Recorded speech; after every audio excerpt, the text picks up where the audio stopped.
Welcome on into the show. My name is Deny Gallagher, and I'm joined by the snare campaign provocateur, the king of the rock himself. It's Benny Horowitz. Light the rock!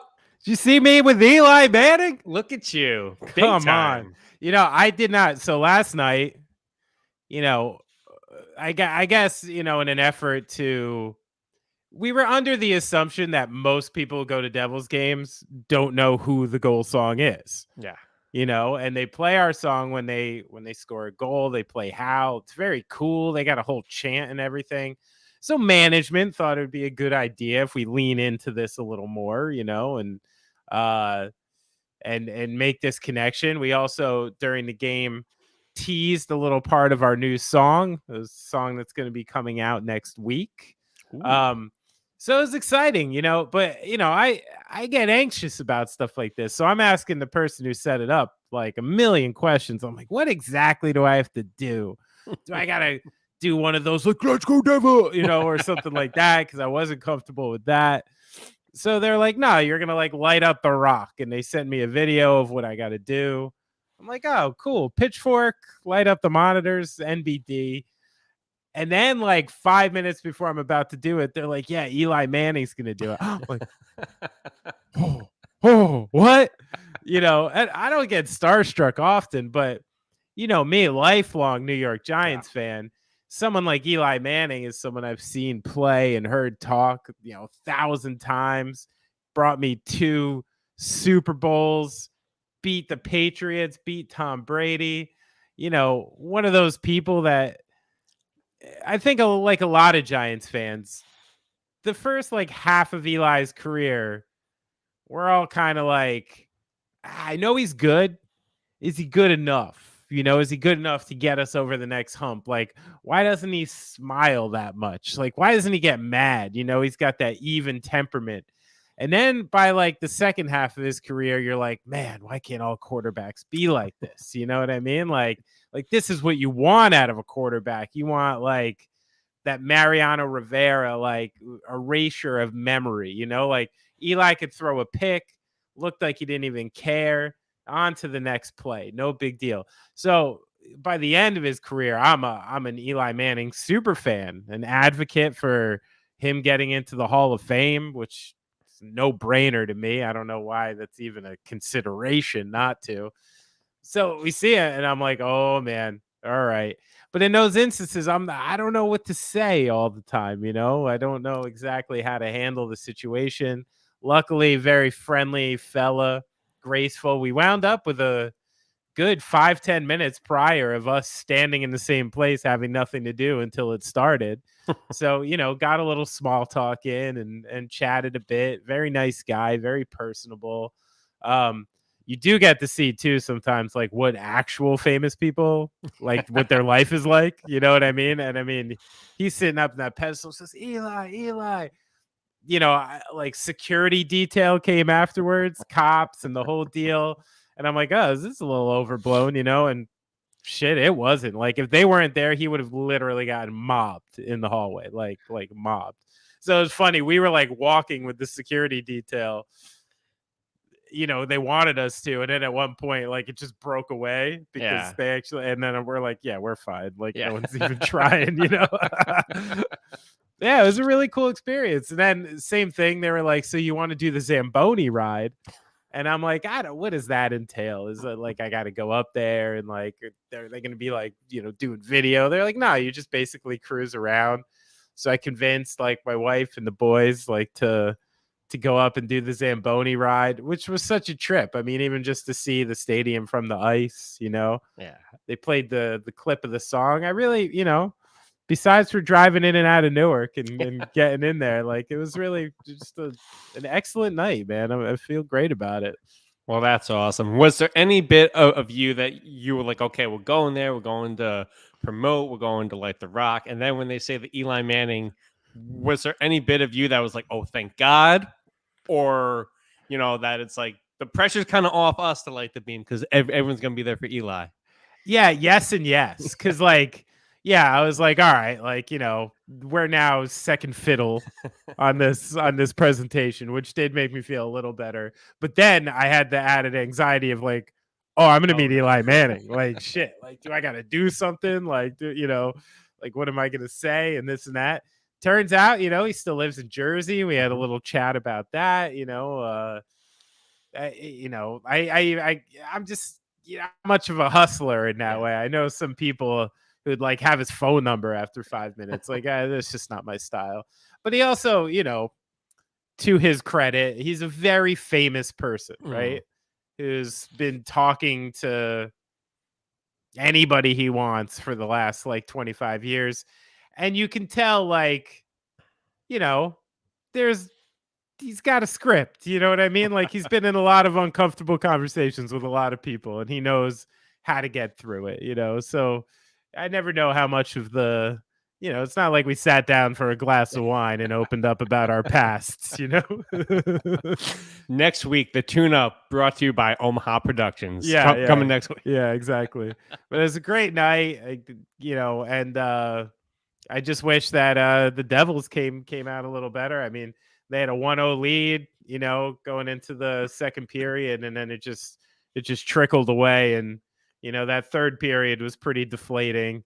Since it was a local rivalry, there was a ton of Rangers fans there who, kind of took the arena over by the third. So let's hope the Diablos go into the Garden and cause a little damage. That would be nice. Yeah, what's that all about? Because they won the season series against the Rangers, and then this postseason, hockey is the craziest sport when it comes to the playoffs. I mean, I know parity is getting more interesting in the NBA and more interesting in the NFL, but there's no sport where it's like a completely new season when the playoffs start, and you see last place teams upsetting the first place teams constantly in the playoffs. So hockey's just like that, man. It's my buddy Dan, who is with us, who knows a lot more about hockey than me, said the Rangers were playing a very, very effective neutral zone game, keeping the Devils from attacking and using their speed adequately. So he thought it was a coaching thing. I'll take his advice. Yeah. He plays hockey, so I'll listen. In the 2000s, we had the Subway Series. This year in the NHL, we have the Path Train Series. Not exactly as alluring, but I mean, fuck that. I wish the Nets stayed in that stadium, man. When I was in Jersey City, I decided to go to 7:30 tip off. It's like 7:15. I'm like, I'm going. Like, how convenient. Now I gotta pack a bag lunch and make like a whole night out of it. Oh, well, what segment is a bagged lunch a whole night each and every single time we do it? Great seg. It's this day in music history. Great seg. Good for you. What do you got? It's an interesting one. On this day in 1960, I guess, a little lead up, for about 20 years prior from radio becoming commercial until this time, it was common practice for record companies to pay DJs to play songs. It was called payola. I'm glad it had a nice term like that. But on this day in 1960 began the U.S. government cracking down on payola. Dick Clark famously testified before Congress, admitted that he took money and gifts to play records, estimating 27% of his playlist was to be paid. He emerged from all this more powerful than ever. He sold off conflicting interests and expanded his music empire, running all the way until when I was a kid. And on the other hand, another prominent DJ and TV host, Alan Freed, refused to admit he took payola, insisting he was a consultant to the music industry, and his career never recovered despite his massive influence. So even back then, this is a testament to owning up to your shit. If you're gonna take the payola, admit you take the payola. One thing I was thinking about too is, can we get this term in a new context? Because pay for stream. How great! Yeah, I mean, they do it. How do you think you think Spotify really thought that artist was so good they're gonna put him at the top of the fucking thing, or list them on the front page? No, that shit gets paid for. So I guess streaming payola is what's happening now. Man, do you know how much money I would have made in my 20s if payola was still a thing? Living this radio life for the last 10 years. Shit, could I have gotten paid by when I was doing street theater radio with Little Mike at Rutgers?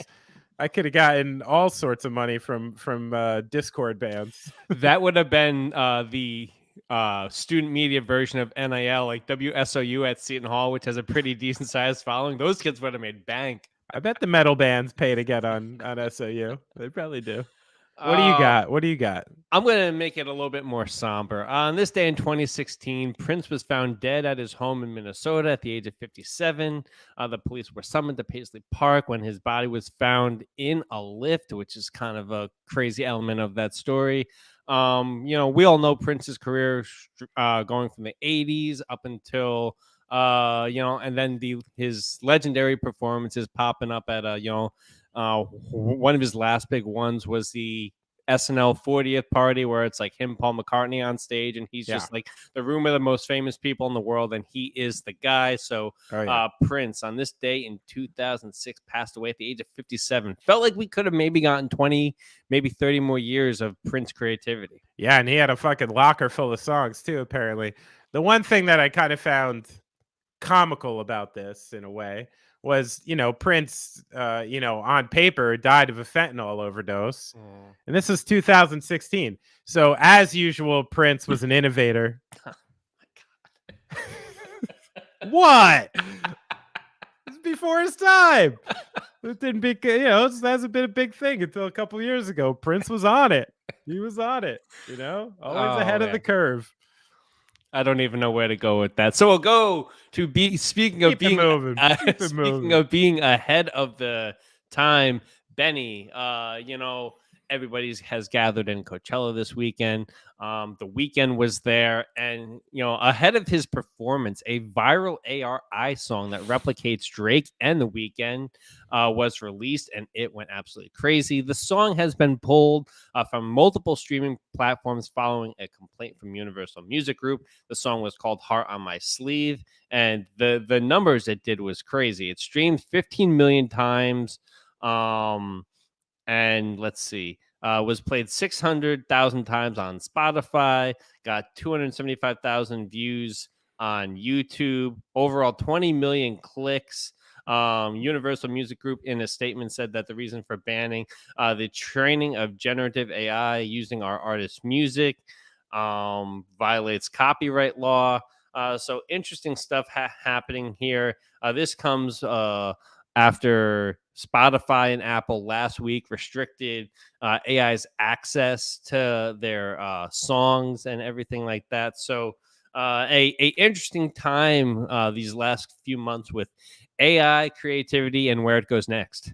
Yeah, no, it's fascinating. I mean, we've been talking about this for months now, just this increasing use of the AI and when and where, who's responsible for what's coming out, who's going to be liable for things like this. I thought the quote that you said was interesting, and I saw it in the article as well, where the label's statement on it was, really more based on the AI as being culpable more than the person who created the track, which would give me the illusion, on a legal level, like legally we're in a super gray area, and it's going to really, really come to the forefront soon.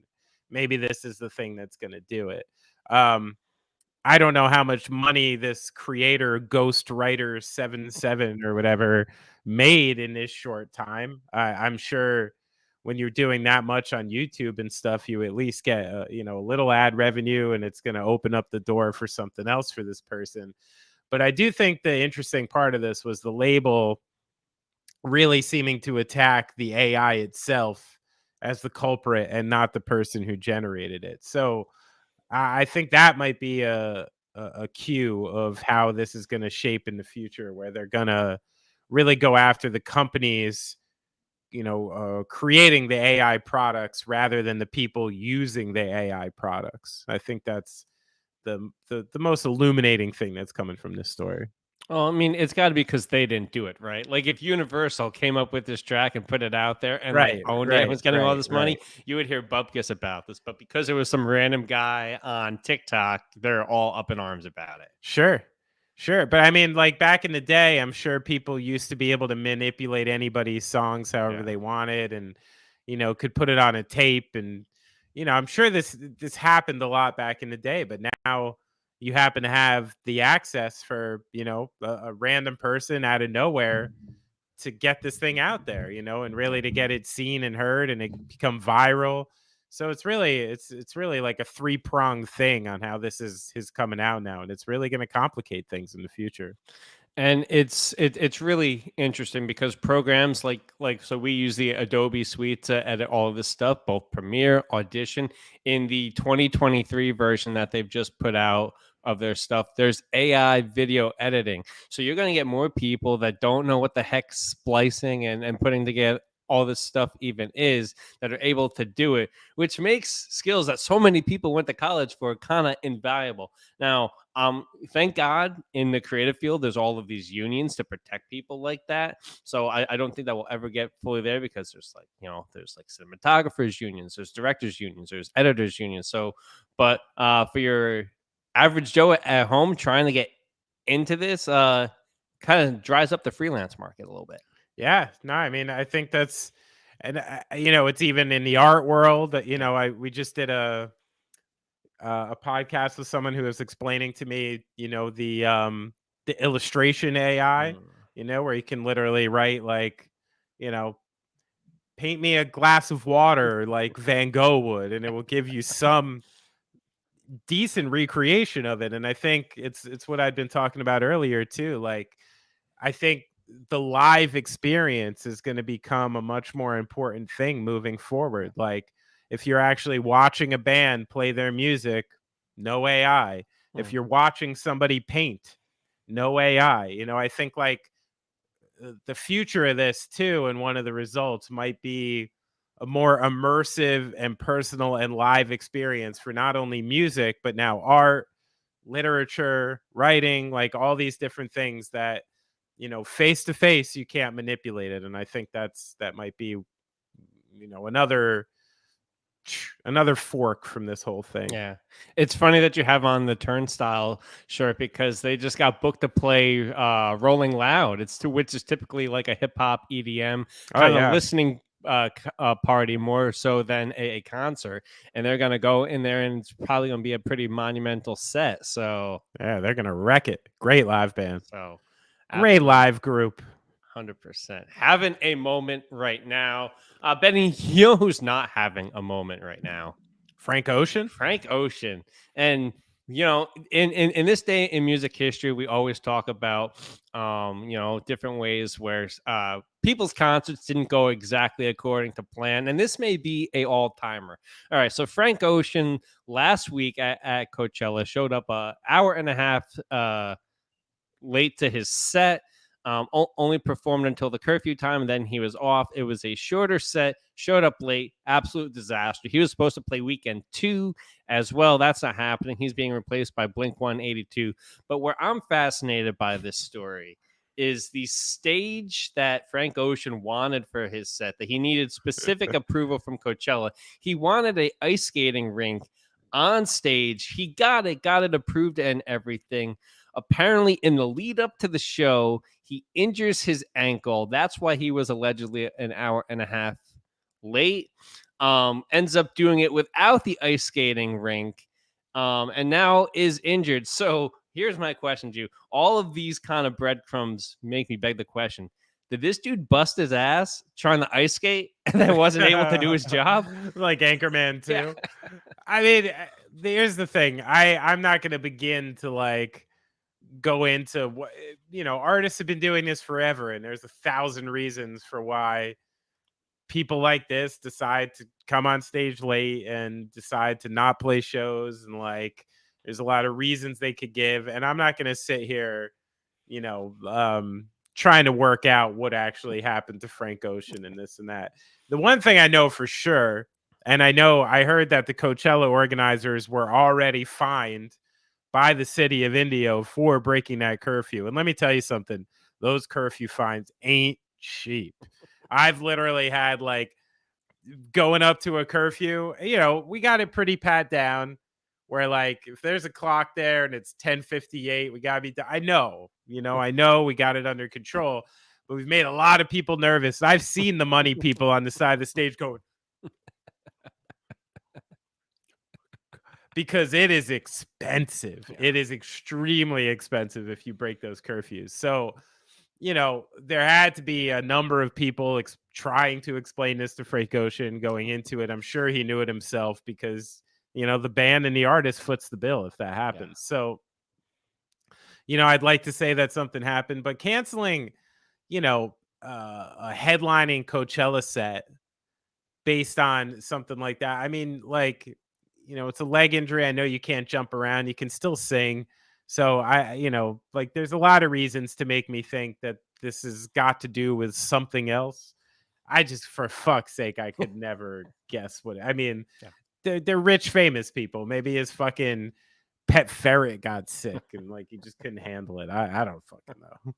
I'm gonna choose to rock with the option that he busted his ass ice skating. But you know what he should do? He should have Dave Grohl'd it up, get out a guitar, even if he can't play it, sit there, have whoever who plays his music behind him, and just that's how you build up a whole lot of sympathy. Yeah, get a gold encrusted wheelchair or something. But apparently he wasn't supposed to ice skate in the show. Like he had hired 2 professional ice skaters to perform while he was performing on the ice. I don't think he was meant to go out there. I'm not sure. But yeah, I definitely imagine like an Anchorman 2 scenario for sure. I can say this because I'm not in the business like you. You are not a musician if you have to hire ice skaters to help you fill up a stage. I'm sorry.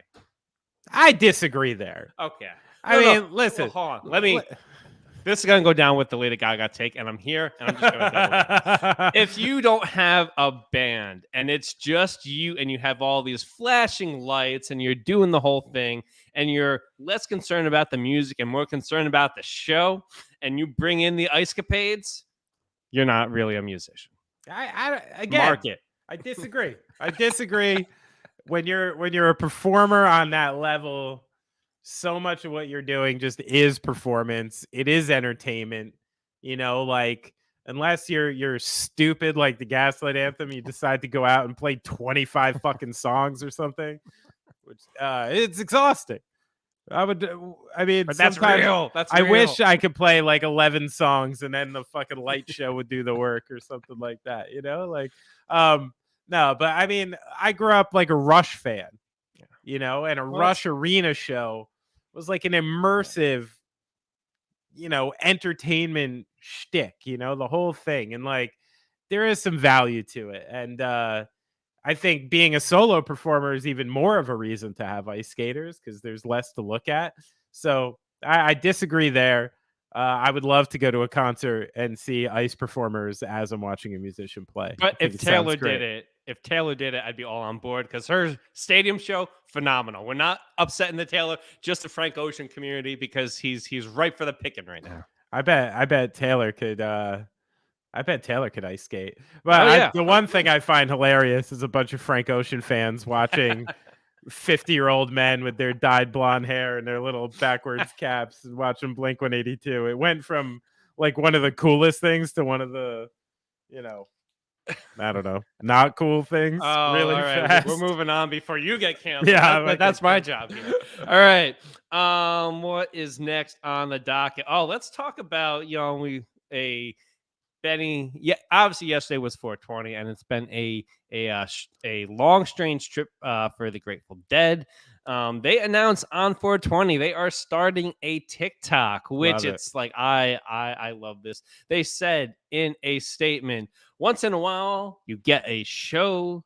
You get shown the light in the strangest places if you look to the right. And April 20th, the Grateful Dead launches its official TikTok account at Grateful Dead in conjunction with Rhino Entertainment. The channel will serve to celebrate decades of music, generations of community, and the endless array of creativity that has woven the band and its fans into every era of the world's counterculture and consciousness.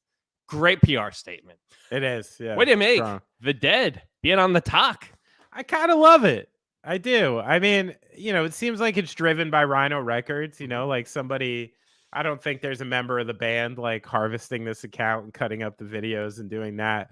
But like, is there an artist or group like more perfect for this platform?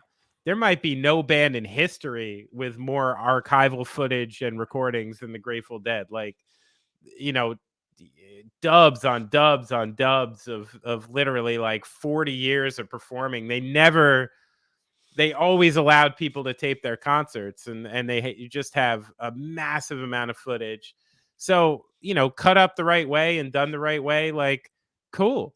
And then, we're getting so far removed from their inception story, like Grateful Dead, like one of the proper Haight-Ashbury San Francisco trail off of the fucking LSD 60s kind of thing.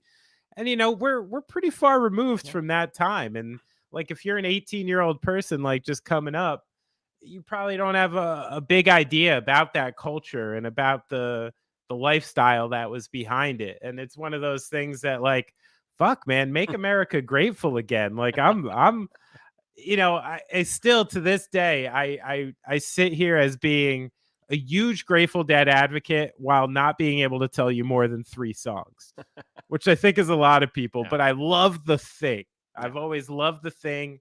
I found it very cool, very punk rock in a lot of ways.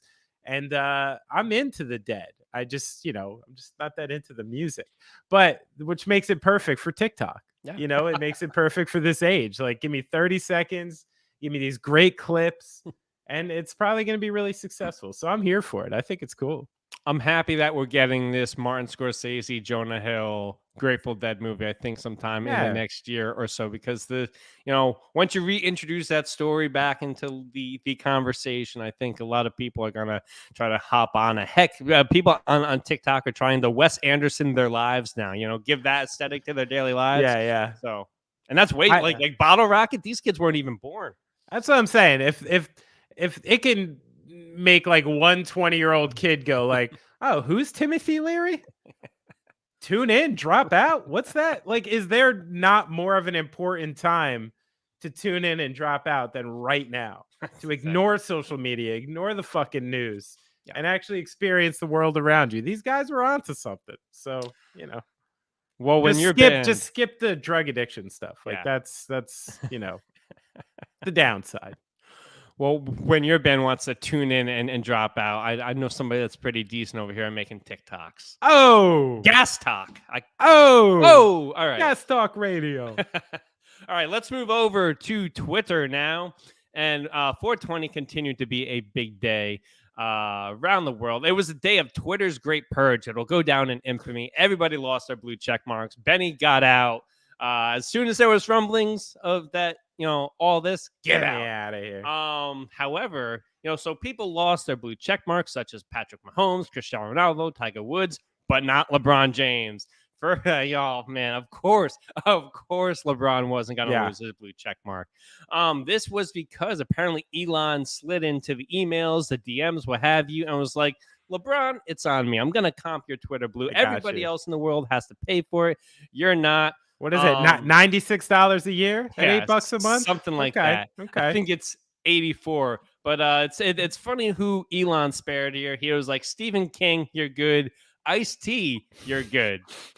But not Patrick Mahomes. Not Patrick Mahomes. So even old Elon needs LeBron's clout, I guess, right? Yeah, I mean, this is just funny. But the one thing that really stuck out to me was LeBron's tweet about it. He's like, I guess they're taking the check marks away, but your boy's not paying the $5, which reminded me of that hilarious scene. What's that movie he made with Bill Hader and Trainwreck. Yeah, Trainwreck. When he's like, what? You think I'm gonna give Sunglass Hut $20 more of my money? Like that whole bit was so great, and I didn't realize it was true to form. Like, I didn't know LeBron was a stingy dude like that, but I respect it. Yeah, especially at his, because it's not about being able to afford it. Clearly, it's about another thing, and I respect it. But it's another in a long list of just Elon, like, just fumbling through this shit, not being able to make a good decision and stick with it, and putting gray area into everything he does. I mean, fuck, like he's if anybody needs a CFO or a CEO, like it's him. Like he just needs to become. He's got to go farther to the back, man, because he just keeps fucking it up. Did you see his rocket launch that he was exclaiming what a big success it was, even though it blew up? I did. I actually, you know me, I'm a fucking science nerd. Yeah. I read a lot about that. And I think in that case, he was actually correct. It was, getting that thing off the ground was remarkable in itself because of its size. And I'm actually all here for blowing rockets up in the in the thought of progress and learning more. Like there was no way they were gonna learn what they needed to learn without blowing one of them up. So I was here for. I mean, fuck, if that doesn't give you Roman Roy from Succession vibes, like season 2 where the rocket blows up, I don't know what does. I couldn't help but think of like shit, how much money just blew up and how many people like can't eat, that of course that passed through my brain. All right. Well, boy, we're picking interesting stories today, but they're not necessarily the ones that make you feel good. Let's keep it moving. Let's move a little out west, shall we? The Oakland Athletics have signed a binding contract to purchase 49 acres of land near the Las Vegas Strip. This, according to the Las Vegas Review-Journal. The A's intend to build a stadium that seats at least 30,000 people, has a partially retractable roof. This per the team president, Dave Cavall. They intend to have the stadium completed by the 2027 season, which I don't know, Benny. That's a decent amount of time. Apparently, if this goes down, they're going to play in the Triple A stadium where the Aviators play right now, which just Las Vegas Aviators, great name. But the Oakland A's lease in Oakland expires after the 2024 season. So just a lot of possible options. I don't know if this is something that they're actually going to do, because you can buy the land. That doesn't mean you have to do something with it. But we were texting about this yesterday. The A's leaving Oakland will be right up there with the Sonics leaving Seattle and the Expos leaving Montreal. So sad day for baseball if this comes to fruition. Yeah, I mean, I'd like to think that this is one of those, based on the statement that the team made and really, really like throwing the city under the bus in that statement. I don't know if that was like the last ditch effort to put the fans on notice, put the people on notice, to get things riled up, to actually make it work in Oakland, which I wish it could. I know the fans apparently are staging a reverse boycott where they're planning on filling the stadium to show that, no, we're not the problem. It's this piece of shit team that you keep putting out there that's the problem. And that, there's something to be said for that. Like, we're not looking at a championship team here. I mean, the A's have been trading out their guts for years and years and years now. I don't think your run-of-the-mill baseball fan could name you a player on the A's. Not a lot of Shea Langeliers fans out there. And this team is currently like 3-17. Their run differential is more than 2 runs lower than any other team in baseball. They are by far the worst team in baseball, and they're putting an awful product on the field. So who do you blame for this? I mean, it seems like such an adjunct failure in management to not only put a team out there like this, but also lose it with the city at the same time. I mean, this isn't the case, the year the Expos, were getting shut down, they had some of the best players in baseball. They had Pedro Martinez and Randy Johnson and, Marquise Grissom, Delino DeShields. They had Larry Walker even at the time. They had a great squad. So it's really like such a failure. I kind of took it in passing, but then when we were texting and you're like, yeah, the Bash Brothers, the Reggie Jackson, the earthquake during this, the World Series, the fucking Moneyball, like it's placed in kind of folklore and the iconic nature of baseball. It would be a tough team to lose. So I hope that something gets worked out. But I mean, they're dying for the team in Vegas. They have been for a while. I don't know who else is going to move. So, as much as our personal interests are divested into this, I think, economically, this seems like partially a done deal, I'm afraid. Yeah. The rise of Vegas here in the world of sports is so interesting because 10 years ago, like there was the sports gambling and everything, but now that it's legal, it's really boomed all of it. I think from a tourism perspective, a lot of people want to go there, but it's sad because I know that like the people that like live in and around Vegas, great people, great culture, but it's not the kind of like sports culture where you're gonna get these diehard fans century after century Yeah. or decade after decade. So it's like I wonder and I wondered this when the Raiders went to Vegas, and I wonder this with the A's. What's the end game for this? Like, is this a short term win for a long term failure? Because some of these franchises, right? Like you look at the Raiders, you look at the A's. They've kind of been these transient franchises Yeah. that have moved from stop to stop. You look at like the Sacramento Kings have kind of been like the same way, just from stop to stop to stop. It's like with franchises like this, is the tour kind of the answer all the time? Because it feels like they're like these teams are never going to stop moving once they start. Yeah, I mean, and as you said, like Vegas is a very transient town too, like you have a lot of people moving in, moving out, a lot of tourism, I think. So the idea that you're quickly going to build like a hardcore fan base is a little tough, but I mean, like the hockey team had no problem. That's true. They packed that place out. Like, so there's obviously the infrastructure there. It's a growing town for a lot of reasons. So I mean, it seems to work. People do forget, and I've spent some time out there, that Vegas has like an alternate city Yeah. outside of the city where like people actually live and Yeah. work. Um, I know Like everybody Henderson. Yeah. everyone just sees Ocean's 11, but there is like, remember, everybody who works in those places has Yeah. to live somewhere.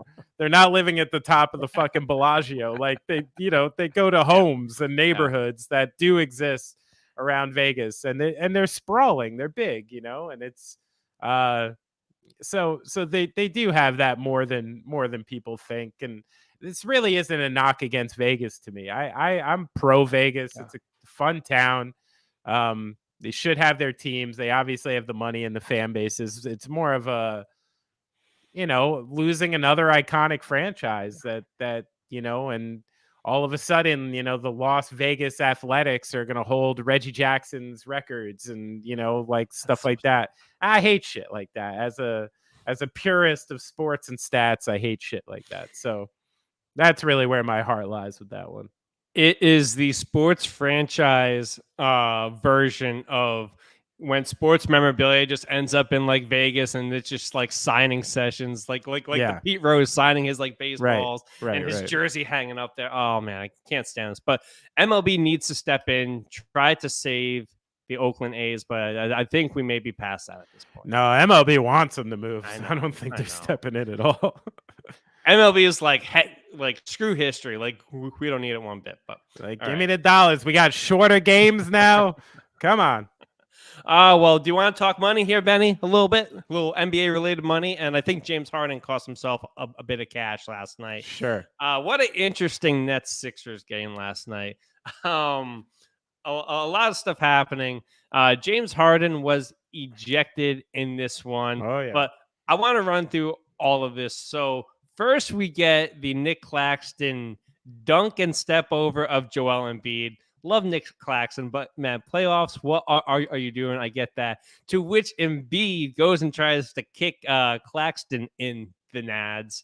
Nothing happens to Embiid there. Makes contact, doesn't get ejected. That's interesting. So then Draymond's gonna have something to say about that. I know, right? And then a little while later, Royce O'Neal is D'ing up James Harden. James Harden hits him with a shoulder, also in the nads. A lot of nads action happening. A lot of nuts in last game night. through. Yeah. James Harden gets ejected for this. Still nothing from Embiid. And then to make matters worse later, Nick Claxton once again at the rim with Embiid, John a little bit, and then Claxton gets ejected. Sixers get out of game 3 with the 102-97 victory. But the story of last night, all of these ejections in the playoffs. Yeah, I mean it was I didn't get to watch all of it because as you said, I was at the Devils game, so I caught the clips, I caught the highlights. I mean, based on what we've been seeing in this playoffs and the way it's been penalized, looked like the Sixers were getting away with a whole fucking lot. And I'm wondering if Harden got ejected almost like for Embiid, like they knew that they kind of blew it there and needed to let at least one head roll. I saw Claxton got ejected later for basically just fucking fronting up on somebody. Yeah, he's trying to Dylan Brooks Embiid. I've been watching Claxton go against Embiid for years.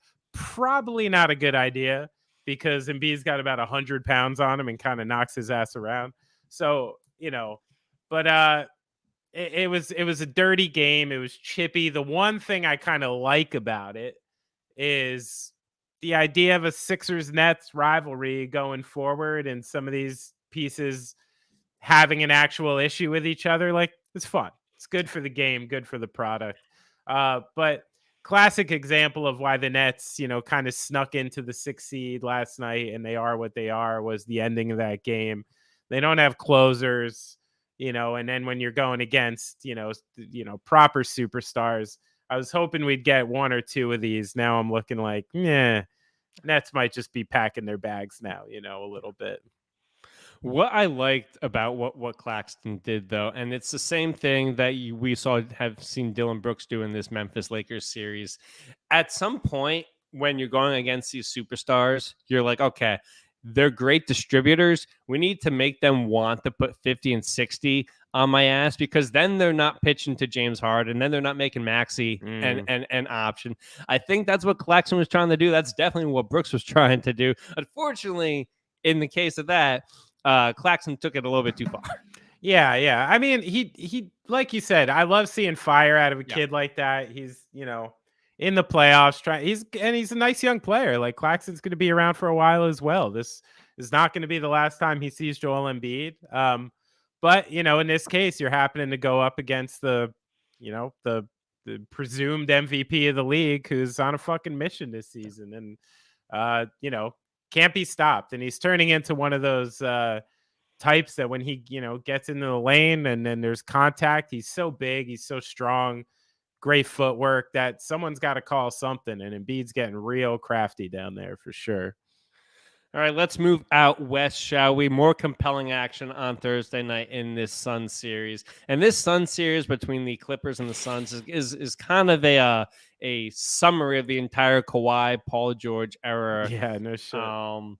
The Clippers went from going up 1-0 on the Suns thing. And, we got a shot here. Paul George maybe gets back second round. We can make something happen. And now they've lost Kawhi Leonard. And we're not sure if he's going to be back in this best of 7 series. So without Paul George, without Kawhi, Phoenix absolutely having their way. I mean, in their game 3 win, which they took 129-124 on Thursday. Devin Booker popped off for 45. KD added 28, 6, and 5. You got to wonder if they're not getting their big dogs back the rest of the way. Is this one over? I mean, Clippers were right in this game, man. Yeah. They had a great game plan.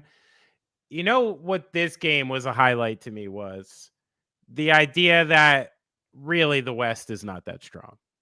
And you're watching the Suns were a large number of people's team to run through the West and to do this. Like, you watch this team, you watch the way Chris Paul struggled a lot of the game. Durant, I know we talked a lot about him uniquely being the type of player you can drop anywhere, and he does that. They don't know how to get him the ball all the time. Mm-hmm. I see him taking the ball up. I see him going in a lot of different spots. I don't think anybody knows exactly what to do with each other yet and what works best and what's optimal. So I actually, even though the Suns came out with the win last night, it actually deflated my confidence in the idea. I mean, they might get through the West but I think some of the teams, like a Denver is in a better chance than they were going into this, where people were just denying him because they have that fluidity. They have their stars. They have experience. They know who they are. And, with the Clippers taking people in and out of their lineup, with the Suns, trying to get acclimated and honestly not looking great to me. I think last night was really an indication that, the best teams in the NBA are in the East. The Denver disrespect has been crazy because Woo. Jamal Murray looks like he's back in the bubble. Like he's Yeah. playing at that kind of level. We talked last week about the Michael Porter situation. They seem to have figured it out. He's good for anywhere between 15 and He's and the 20. wild card too. Yeah. Like I was saying in last week's episode, it came true this week. Ben Stradamus comes again. He's the wild card in this series. He's the guy you're going to just hand the ball to in a certain situation and got to make buckets. And I think he knows that now. So I'm not sure if any other team right now, and the Warriors included, have 3 options right now that can pop off in the end of games when you need it. So keep an eye on Denver. They're tricky. I mean, the Warriors are just, fuck, like it's just an indication of the whole regular season. Yeah. Like you got to win a game on the road to win a championship. So I don't know what's going to happen there. Yeah. Jeez. Strange. Oh, perfect. Teeing me up as always. So on Thursday night, Draymond Green was serving his 1-game suspension. The Golden State Warriors were down 2-0. And their motto in the locker room and everything was, don't feel sorry for ourselves. We got this. We the champs. And they came out and they showed it on their home court like they've done so often this season. In Green's absence, Kevon Looney stepped up as a facilitator. He went 9 for 9 on his passes, and he went for 23 points as well, pulled down 20 boards. Big night for Looney, just in terms of what he is in this league and for his own career development as well. Love to see that from him. Curry finished with 36 on 12 of 25. He added 6 rebounds as well. So with Draymond out, Curry got underneath and tried to make it happen on the glass as well. On the other end, the Warriors held the Kings to 38% shooting, which is so funny because you think Draymond defense, but hold the Kings to that was pretty good. We've talked a bunch about Golden State, this season being awful on the road and turning it up at home. Did so just there. Is this series going to be one where each team just holds serve at home and then we get to Game 7? I mean, not necessarily, because you can't count on the Kings shooting that percentage every game. Like they're going to come out firing. They're going to be hotter than that.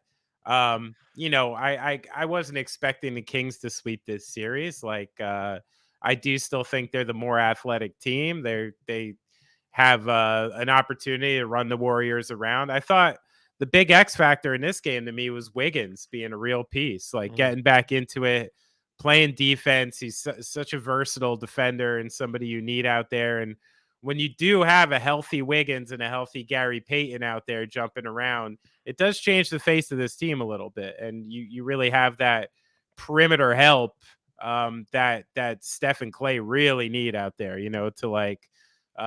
to control, especially, the kinds of athletes that the Kings have. So I think those were the big X factors in this one.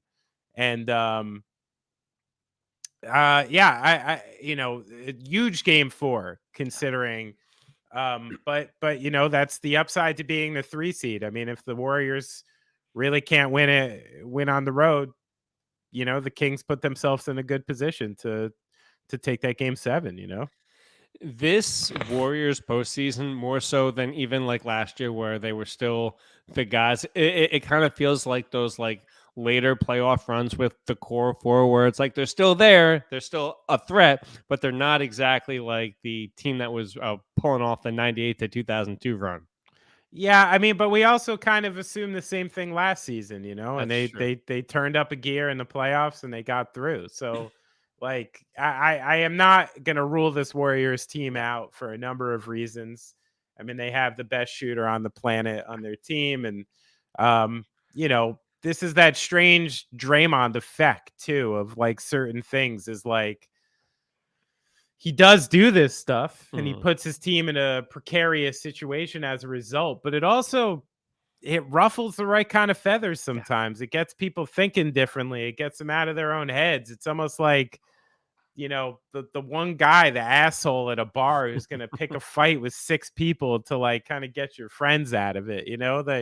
I don't think Draymond is somebody who's thinking that way in the moment. He's clearly a fucking hothead and can't control himself when he gets like that. But, there's these weird ancillary effects to stuff. And Draymond taking it to that level with this team, it did something to the Warriors and both the Kings, How mad would the league be if the NBA Finals is Denver, Milwaukee? I love the Bucks, but for a ratings perspective, oof. Hey, yeah, you know me, basketball nerd. I'll take it. So who do they want the most? They want Lakers, Celtics. I mean, or let's see. I'm trying to think. Even like I think Kings would interest people. I know that they probably want either Boston or Philadelphia, but I don't know. Oh, Memphis. They want to anoint Ja.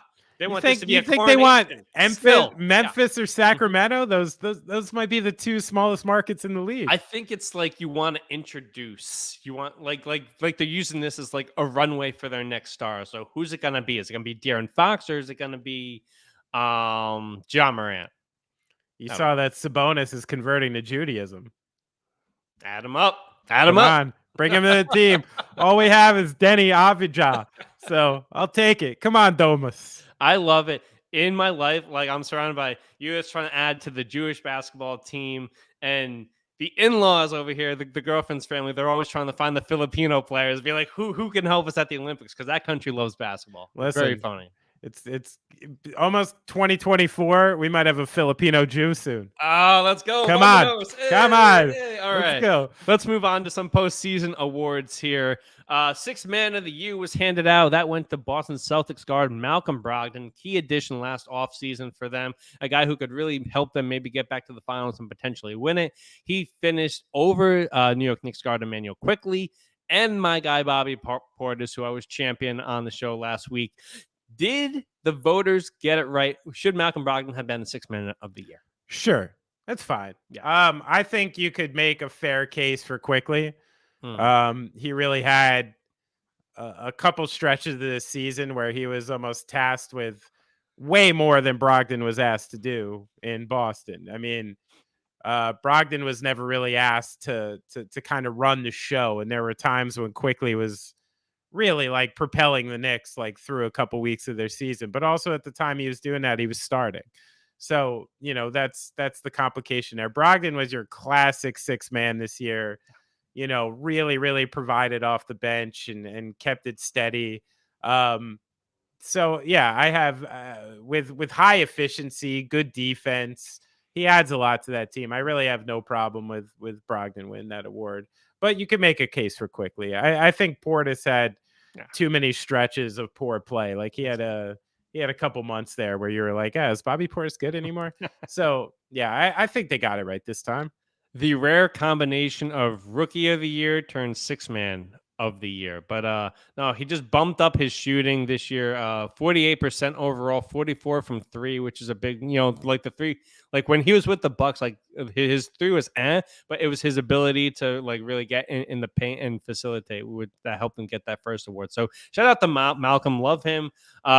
Great charitable guy, probably one of the best. What's that award they give out? I know in football it's the Walter Payton, but best, yeah. Yeah, I'm not sure who they named it after this one. But shout out to him. But and then the other award that was handed out, Mike Brown of our Sacramento Kings. I don't know that has a nice ring to it. I'll take him in. Has won the 2022-2023 NBA Coach of the Year in a unanimous vote. He swept it. Yeah. Love that. He's brought the Kings back to the playoffs, number 3 seed in the Western Conference. Talk about a guy who just was on the Golden State bench for a long time, and I was like, it's time to go make my own thing. He also won the National Basketball Coaches Association Coach of the Year as well. Absolutely home run decision here. Yeah, what was cool about this? I was reflecting on Mike Brown, and I was like, there was definitely a time I didn't just think, I was sure Mike Brown was a shitty coach. Yeah, like he could always run a defense, right? Like always do but there were times I thought he was really archaic and super vanilla. on offense, and this kind of like magical combination happened when he was given the pieces in Sacramento that he has, and kind of unlocked the next stage of his coaching evolution. I think it's also a testament to the fact that, just like players, you shouldn't maybe be totally ruled out for one bad run, and maybe you can learn, you can adapt, and you can be, useful going down the line with a different group. So I think that's one of the cool things about the Mike Brown one. And easy no brainer for him winning it this year. It's so interesting when it comes to NBA coaches, because it's like, how long can I endure? It's like you stay in the situation and then you jump to another situation where you can kind of ride it out, keep it happening. Very interesting when he was like, because he turned down a lot of jobs during that Warriors run too, to get to a part where he's like, okay, I got a star that I've got a star I can work with. I got the good role players who can like kind of take like charges and do the dirty things. And then they bring in Sabonis, and it's like, okay, I have another star to add to this. Absolutely, the entire way that they've run it. I know people give Vivek a lot of shit for how he runs the team, but he's put the right people in place, and has taken great basketball minds and let them do their thing. Yeah, for sure. A lot of credit to everybody over there. And it's fun. It's fun. I love what they're doing over there. It's so funny. The Warriors bench is the nicest place to be in the NBA. We said it. Yeah. You get private access to Steve Kerr's vineyards all over Northern California, and that's why Kenny Atkins still sitting there. It's a similar thing.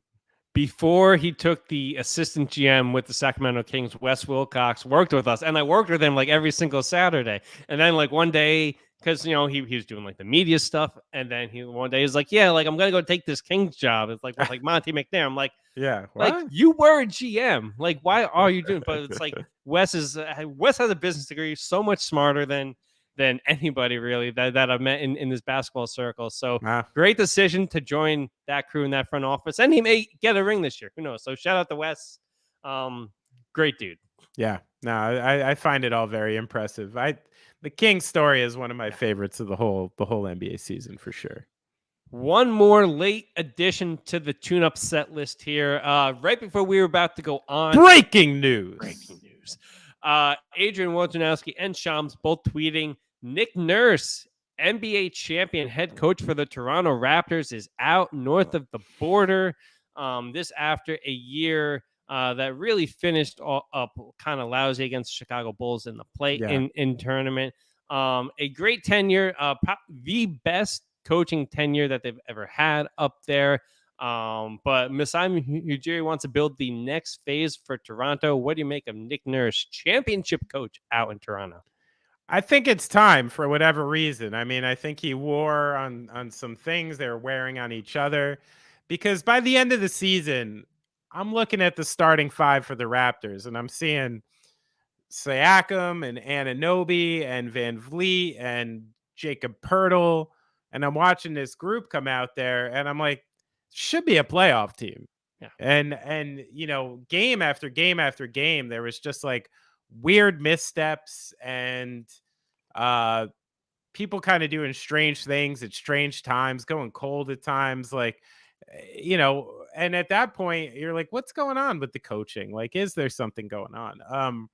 So I think Nick Nurse is an innovative coach. I think he's very good. I think he's going to land in a very good job pretty soon.